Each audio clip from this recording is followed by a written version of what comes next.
How emotionally intelligent people use the 2-day rule to make new and old habits stick. Why do habits fail?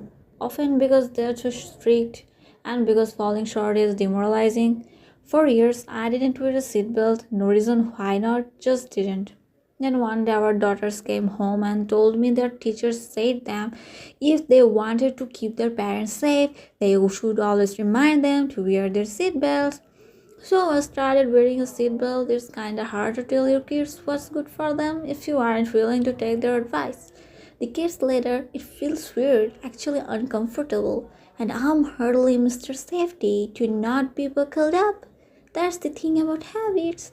Do something often enough and you stop thinking about it. You just do it. Another thing about habits, you have a lot more of them than you might think. A study published in Current Directions in Psychological Science found that more than 40% of the decisions we make every day aren't really choices, they are habits. Much of the time, we just do what we always do, even if those actions, those habits aren't as effective, productive, or healthy as they could be if we were actually making a choice. Yes, creating better habits is key to success. In whatever way you choose to define success, start with process. One way to build new habits is to build routines because routines can be critical to success.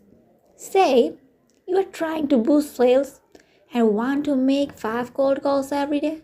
Great. Decide that you'll make those calls at 10 a.m., block out and protect that time. Create a calendar alert. Hold yourself accountable by embracing Jerry Seinfeld's put an X on the calendar technique and get started. Within a week or two, you won't have to decide to make 5 cold calls. You won't have to make yourself make 5 cold calls.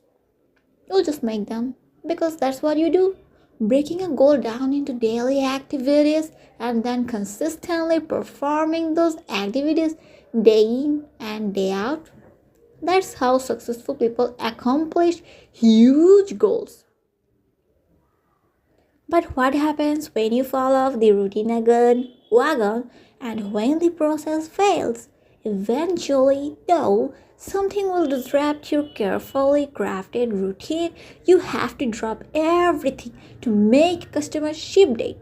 You have to deal with an interpersonal problem between two employees. If you are trying to eat healthy, you get invited out for dinner and boom, there goes the chicken, rice, and broccoli you planned to fix at home for dinner.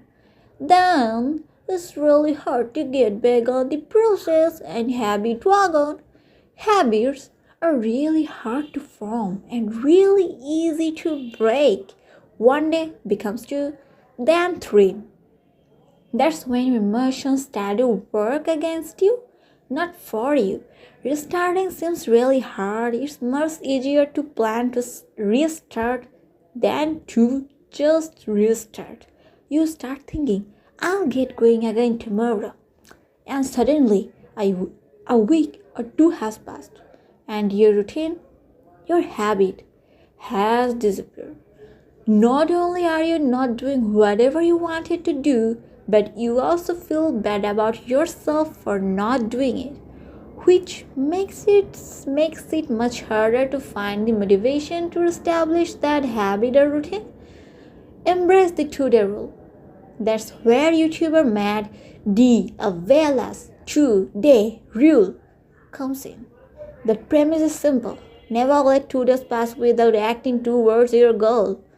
If your goal is to make 5 cold calls a day and you don't make them today, that's okay. Just make sure you make 5 cold calls tomorrow. If your goal is to spend 5 minutes talking to at least one employee every day about their goals, their ideas, about bottlenecks or log jams, you can help clear so they can more easily do their jobs and you don't do that today, that's okay. Just make sure you do that tomorrow. If you eat out tonight and fall off your diet wagon, that's okay.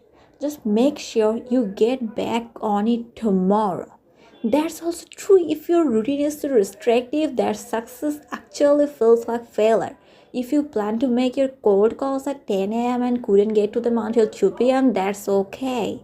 Still made your cold calls and can still check it off your daily routine list. Habits are great, but overly strict routines can be habit killers. Science backs that up. In a study about exercise published in Management Science, a research team assigned employees to one of three groups. One group was asked to designate a convenient 2-hour window and were told to follow a strict routine, something along the lines of workout at 6 p.m. every day. A second group followed a flexible plan, working out whenever they wished. Participants in both of those groups were paid every time they completed a workout.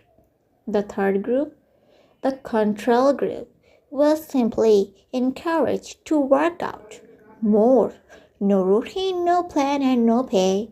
Unsurprisingly, being paid to exercises worked as a treat. Both the routine and the flexible group worked out more often than the control group. More surprisingly, after 4 weeks, when the exercise habit was theoretically established, and the researchers stopped paying participants, the flexible group means the people who followed a plan were more than twice as likely to keep working out than the strict group. The people who had established a rigid routine. Why? Routines are great until something disrupts that routine. And the more rigid your routine, the more likely your routine will be disrupted. Give yourself a little flexibility and you can adapt to what the day brings. You can adapt to how you put your habit into practice. If you only have time to make 3 cold calls, you didn't reach your target, but you haven't failed. You still did something, which means you are much more likely to make 5 cold calls tomorrow because you'll still feel at least mostly good about yourself. Again, your emotions will work for you, not against you. One of the cornerstones of emotional intelligence. The same is true if you miss a day. Resume your habit the next day, and the habit is much more likely to stick. Missed yesterday. Emotionally, no big deal, especially if you get going again today. Try it. Pick a habit you want to form. Create a consistent routine that will help you put that habit into place. Accept the fact that you may not always be perfect and give yourself the grace of embracing the two-day rule. You'll be much more likely to stay the long-term behavioral course and feel good about yourself along the way.